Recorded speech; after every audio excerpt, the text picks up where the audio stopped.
Ascent Audio, a division of Recorded Books, presents Experience, Opportunity, and Developing Your Career by Harvard Business Review.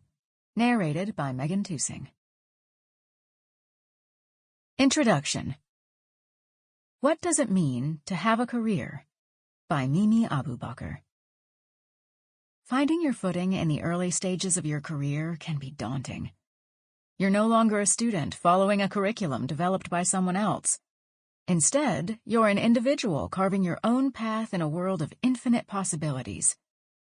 You can choose to fear that freedom, or you can feel excited by it. The life and career you want is in your control. I know it probably doesn't feel that way right now. I've been in your shoes. But writing this as a 28-year-old who has made a few career transitions herself, I can assure you that you have more power than you think. To harness it, I recommend thinking through 3 questions. What does it mean to have a career? Do you even want one? And why is it important to think about your options now? Let's start with the first question. What does it even mean to have a career? To find your answer, you first need to understand the difference between a career and a job. Romantic relationships can be a good analogy here. Jobs are like dates. They serve a short-term objective or need. This can be getting your foot in the door, gaining stability, building credibility, and more. A career, on the other hand, is more like a relationship. In a career, various chapters of your life are bound by a commitment to something greater, a domain, an industry, or your expertise. Not every date will lead to a relationship. The same way, not every job will lead to a career. A relationship will comprise many dates, aka jobs, activities, and challenging periods, just like a career. And while there's nothing wrong with making your way through life with a string of unconnected jobs, it's important to make that choice consciously. That brings us to our second question. Do you even want a career? If you're listening to this book, odds are you're at least a little interested in the concept of developing one. Are you excited to plan out a future based on your interests and goals? Do you have personal development aspirations and skills you're eager to learn? If so, working toward building a career is a good choice. And finally, why is it important to think about your career at this point in your life? If you're just getting started in your career, you've got plenty of time to build it, right? While career development is a lifelong process, the groundwork you lay in the early days can actually have a huge impact on your future. I don't say this to scare you. I say it to encourage you. In her TED Talk, Meg Jay, a clinical psychologist and the author of The Defining Decade, says, 80% of life's most defining moments take place by age 35. That means that 8 out of 10 of the decisions and experiences and aha moments that make your life what it is will have happened by your mid-30s. It's also known that the first 10 years of your career predict your lifetime earnings. But it's not just about building a sturdy foundation of good, high-paying jobs. Your early career is also the time to create a strong internal foundation. Your internal foundation is an amalgamation of who you really are as a person, the goals you have for yourself, and the habits and skills you choose to foster. Building one is all about self-discovery. What do you really want out of your career? What patterns in your behavior are holding you back? What are your non-negotiables? The first chapter in this book, Values, Passion, and Purpose by Irina Kozma, can help you get started on answering these questions. This foundation is what will guide you on your path and help you make confident decisions throughout your career. If all of this sounds a little overwhelming, that's okay. It was for me too when I was just starting out. My parents were refugees, and I walked into college without a roadmap. It wasn't until I landed my first internship that I really began developing my own internal foundation, refining my aspirations, working on my skills, and reflecting on my progress. My first internship was at Prada's corporate office supporting logistics. I had always been interested in the business side of the fashion industry, so I was excited to get some actual experience with it. But in that internship, I quickly learned that the day-to-day work was not as dynamic as I'd wanted. Looking for more variety in my responsibilities, I landed a role at a consumer technology startup, where I enjoyed the fast pace and diverse work. Still, something was missing. I wanted more stability. These internships were my vehicle for building a personal foundation. Through these tangible experiences, I came to better understand my career-related values. I needed variety, but also stability. I discovered my passion for the fashion industry, while also refining my abilities to adapt and deal with ambiguity. And I understood my goals. I was ready to move forward in my career and try something new. When I began looking for my next opportunity, I used this foundation to help me decide between working at an emerging fashion brand or in finance. I had 2 amazing offers, one from Madewell and one from Morgan Stanley. So I asked myself, which internship resonated most with my goals? What opportunity would I consider the one that got away if I didn't take it? Morgan Stanley came out on top. It turned out to be the right decision for me. I enjoyed finance and shifted to a different division for my next internship at Goldman Sachs. Investment banking offered the variety I'd been seeking since my first internship at Prada, as I was able to work on deals with multiple companies at the same time. And after all these internships, I eventually plunged into entrepreneurship, the ultimate application of my adaptability and flexibility.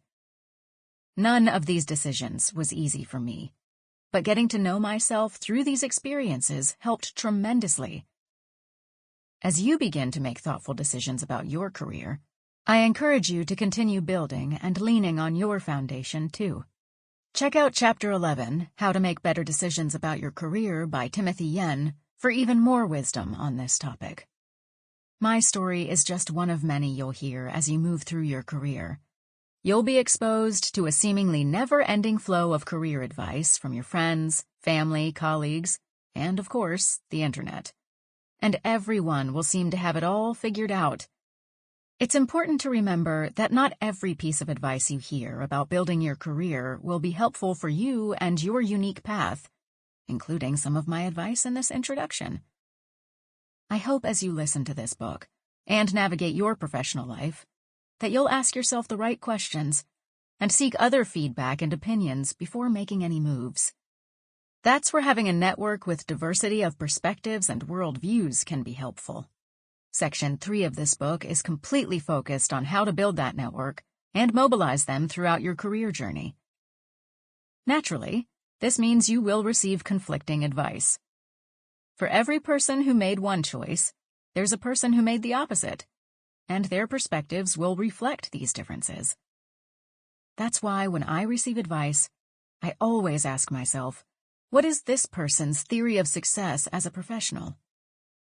Most people have one, whether they are aware of it or not.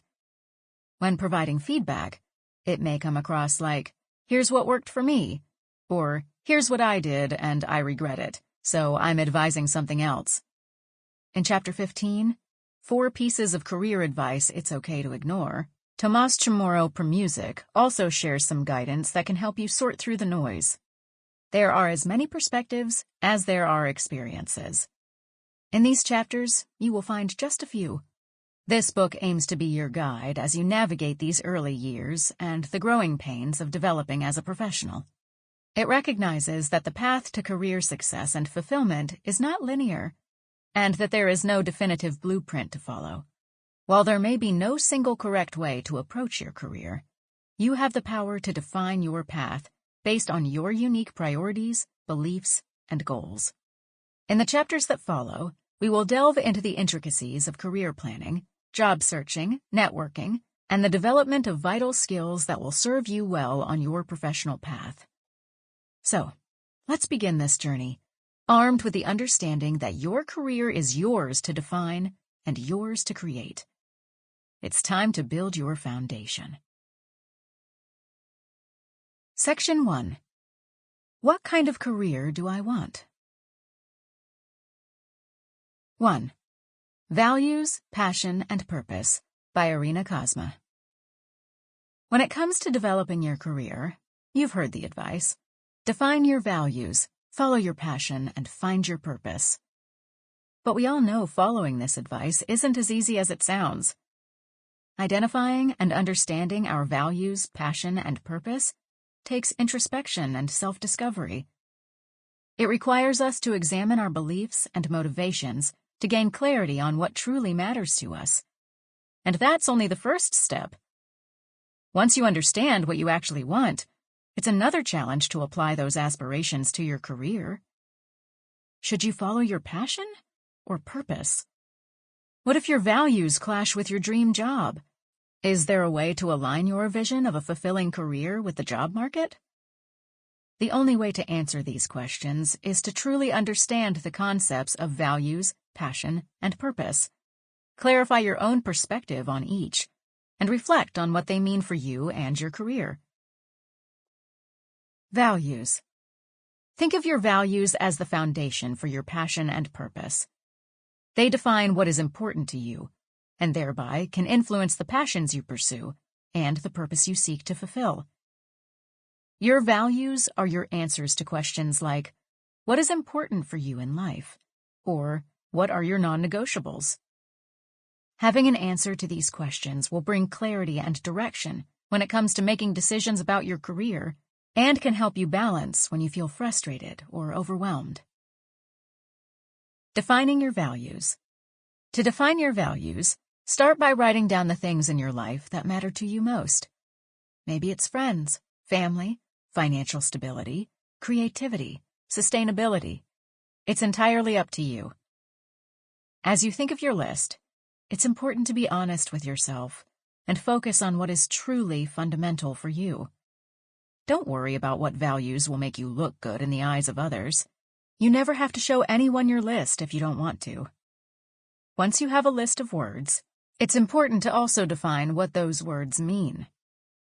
You're not looking for the textbook definition. You're looking for an explanation of each value that is useful to you. For example, the way I define my value of happiness, the joy in the process of what I'm doing, might be different from how you would define it. Know that it might take time to find and stabilize your values. It took me a year of ongoing reflection before I felt firm on mine. You might start with a set of values, and months later, end up with a very different list. And it's likely that they will change as you grow in your life and career. Even so, it's important that once you've defined your values, you memorize them. Here is a test for yourself. If I woke you up in the middle of the night and asked you what your values are, would you be able to list them? If you can, you're more likely to use them in an effective manner. Using your values. Finding and defining your values requires hard work, but that is just the beginning. Values are not just abstract concepts. They should manifest in your actions, decisions, and behaviors. When your values are in alignment with your actions, you will experience greater satisfaction and authenticity. To reap the benefits of value identification, you also need to live by them day in and day out. Let's consider the hypothetical example of Val, a recent graduate. One of Val's core values is freedom. For her, freedom is about having independence in her actions and decision-making. This is a non-negotiable for her. She found that when she was micromanaged in her internship, she would leave feeling unhappy and underutilized. People told her that this is just what it's like when you're early in your career. You need to follow the rules if you want to advance. She understood that she might not have total freedom to pursue the exact career or roles she wanted, but she knew it'd be possible to find a job that would allow her the freedom to create initiatives or act on her ideas. When she began interviewing for jobs, she made it a point to ask her interviewers questions about how tasks are delegated, how new ideas are processed, and what room there would be for growth. Based on their answers, she was able to weed out organizations and managers that were likely to infringe on her value of freedom. Passion. Passion is what drives you to explore and engage in activities aligned with your values. Fundamental to passion is the strong and intense emotional drive that fuels its pursuit. It's the deep, fervent interest and enjoyment you derive from a particular activity, cause, or field. And it's this emotion that often creates a high level of commitment to one's passion, even when times are hard. Take the many artists that continue to pursue their passion for art, even if they never see the financial benefits during their lifetimes. Finding your passion. Passion often arises from within, driven by personal interests and desires. It's something you do because you genuinely love it, not necessarily because of external rewards or expectations. When you're passionate about something, you're naturally drawn to it, and the mere act of engaging in that activity or pursuing that interest becomes intrinsically rewarding. What activities or pursuits in your life bring you a sense of joy and fulfillment just by engaging in them without any external rewards or pressures? Will you still do that thing even if nobody is watching, or nobody will ever find out about it? If so, that is an indicator that you are truly passionate about it. Keep in mind that you can have multiple passions in different areas of your life. For example, you may be passionate about painting, cooking, and environmental conservation. It can feel overwhelming to have multiple passions, but know that you don't have to choose, unless you really want to. You can prioritize and reprioritize them, and make space for all of your passions in different proportions and at different times throughout your life. You may choose one to pursue in your career and focus on others outside of work.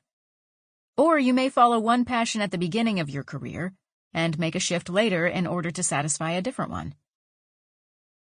Using your passion.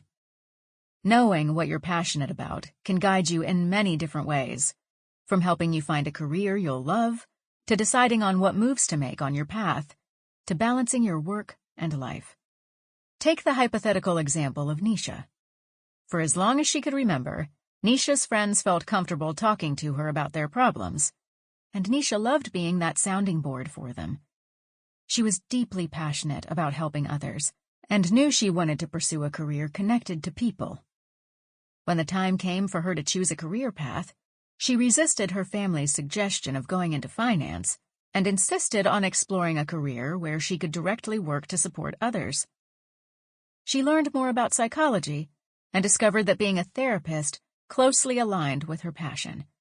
This helped guide her as she made decisions about her college major, whether or not to attend graduate school, and what roles would be fulfilling. Purpose. Purpose is a broader and more profound concept that encapsulates how your values and passions come together. It is your deeper reason for existence. It's a sense of meaning and direction in life that goes beyond personal enjoyment or fulfillment. Purpose often involves contributing to the greater good or serving a cause larger than yourself. Discovering your purpose. In order to find your purpose, ask yourself questions like, what do I believe is the ultimate reason for my existence? Or, what social or environmental issues do I feel strongly about, and in what ways can my skills, passions, or resources contribute to addressing these issues? These are big questions that might require time to process, so don't rush. Your purpose will likely be more focused and singular compared to your passion. It represents a specific, overarching goal or mission. It's not a vague notion, but a clear and concrete objective that gives your life direction and meaning. Think of your purpose as a mission statement for your life. For example, somebody's purpose might be to alleviate poverty in their community by providing financial resources to micro-entrepreneurs. In that case, they might target jobs in banking or other financial institutions so they can learn the system from the inside. Using your purpose. Like your values, your purpose can help guide your actions and serve as a constant reference point for decision-making in your career. It can be a guidepost for long-term planning, helping you understand your career in the context of what you ultimately want to achieve or the legacy you want to leave behind. Take the hypothetical example of Paula, who identified her purpose as improving accessibility for people with disabilities. Paula was unhappy in her career. So when it came time to rethink her path, she considered her purpose. Her passion for nature also drew her focus to accessibility at national parks, so she began thinking through ways to pursue this opportunity. She could try to find a job directly in the national park system. She could work for an advocacy group or the government to influence policies and funding. Or she could work for a company that designs infrastructure for people with disabilities. Given these options, she also considered her values. Which path would allow her to also fulfill her values of financial stability and family? Know that using your purpose for career decision-making may require you to prioritize your mission over short-term gains or comforts. Make sure you're clear on your non-negotiables, your values, and the sacrifices you're willing to make to fulfill your purpose. Harmony and tension between values, passion, and purpose. In summary, values are your non-negotiable foundation. Passion is about what excites and motivates you, and purpose is your deeper reason for existence. These concepts are deeply interconnected, and aligning them will give you the best chance at having a fulfilling life and career. But having perfect alignment isn't always possible. It's likely that you'll encounter challenges in trying to live by your values, pursue your passion, and find your purpose. They may clash with each other. You may value financial security, but your passion is playing live music. They may clash with your current skills. Your passion is video game development, but you didn't go to school for computer science. Or they may clash with the current job market. Your purpose is to fight poverty and leave the world better than you found it. But finding a nonprofit job is harder than you expected. Still, there are steps you can take to get closer to that alignment. If you are an accountant who enjoys playing music, you can get a job as an accountant in a music production company and play music on the weekends. If you're in sales but want to develop video games, you can get a sales job at a video game company while building your skills. And if you're looking to make a difference in the world while still making money, consider a job that can offer you financial stability and the ability to donate to nonprofits. As you navigate advice around your career and applying these concepts, know that it's okay not to have all of them perfectly defined or aligned. You may need to prioritize them based on what's most useful to you in this current moment. There will be times when your values are driving you forward, and other times it will be your passion or purpose. The truth is, values, passion, and purpose are just words. They will impact your life depending on the meaning you assign to them. It's up to you to discover what they mean for you and your career. Quick recap. When it comes to developing your career, you've heard the advice. Define your values, follow your passion, and find your purpose. But what do these concepts actually mean? Values are the foundation for your passion and purpose. They define what is important to you, and they should manifest in your actions, decisions, and behaviors. Passion is what drives you to explore and engage in activities aligned with your values. Your passion can help you find a career you'll love and decide what career moves to make. Purpose encapsulates how your values and passion come together. It is your deeper reason for existence. It can be a helpful guidepost for long-term career planning.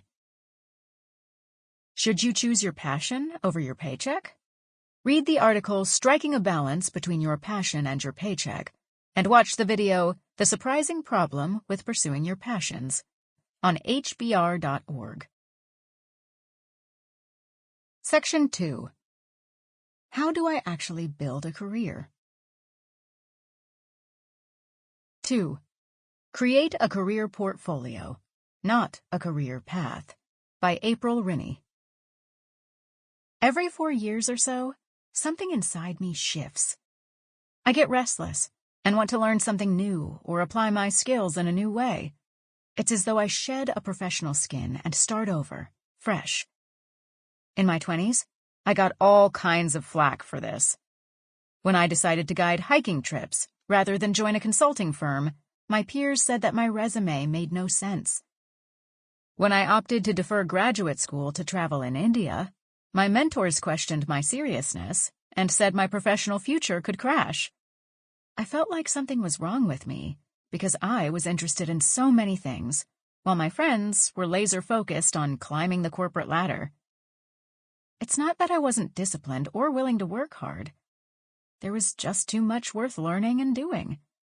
To settle on one pursuit seemed like a mistake. Today, the world has changed in some amazing and profound ways. Broadening your career focus and professional identity is no longer seen as a negative.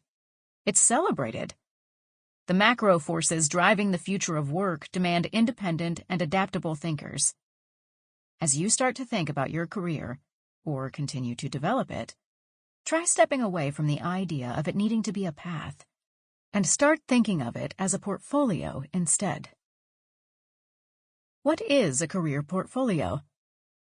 A career portfolio is a different way to think about, talk about, and, most important, craft your professional future in order to navigate our ever-changing world of work with purpose, clarity, and flexibility.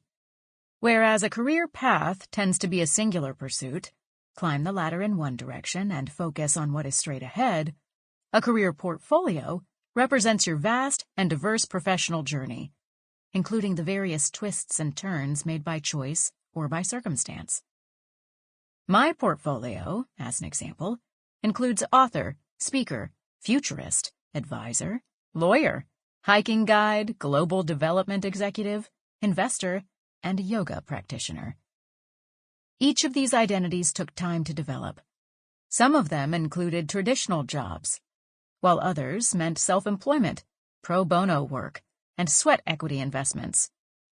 Many are roles I've been in simultaneously and longer than my usual 4-year stint, though my periodic urge to add another to the list continues unabated. As you begin to build your own portfolio, you don't have to have everything figured out. In fact, it's probably better if you don't. That's the beauty of a portfolio. Because it's not focused on a singular end, it gives you more space, and frankly, more wisdom, to test out different things and find your way. How do I build a career portfolio? The first thing to remember is, you already have a career portfolio, even if you don't realize it, and even if you've never had a paid job.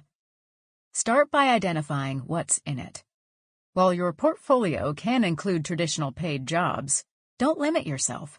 Think bigger. Your portfolio is created by you, rather than determined for you by someone else, like a bunch of hiring managers. It reflects your professional identity and potential. It includes your unique combination of skills, experiences, and talents that can be mixed, matched, and blended in different ways. If you've helped care for your siblings, led a team of online gamers, or done community outreach, include these activities in your portfolio. In fact, include any role or activity in which you've created value and served others.